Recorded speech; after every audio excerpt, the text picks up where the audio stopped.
to go and read what St. Irenaeus had to say. Remember, St. Irenaeus, as I said, was writing in the 180s AD, and for us, he's the 37th doctor of the church.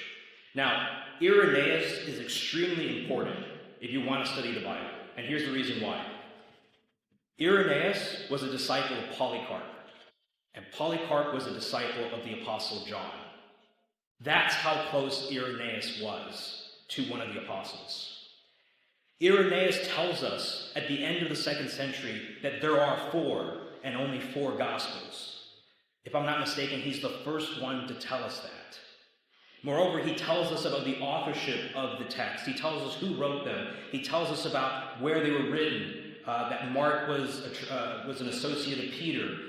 He tells us all sorts of things about the early writings of the Gospels. So you can't dismiss Irenaeus. In his most famous work, which is called Against Heresies, in Book 3, he writes the following. And this is going to be a long quote, but bear with me, it's 100% worth it. So Irenaeus begins, "They therefore err who, to cast out the inheritance of the flesh, assert that he, Jesus, received nothing from the Virgin, and they also reject the likeness."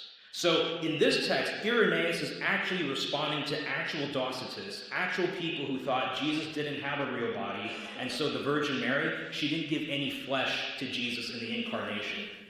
Hold on. Mary supplied the flesh for the Incarnation. I want you to stop and think about that for a moment.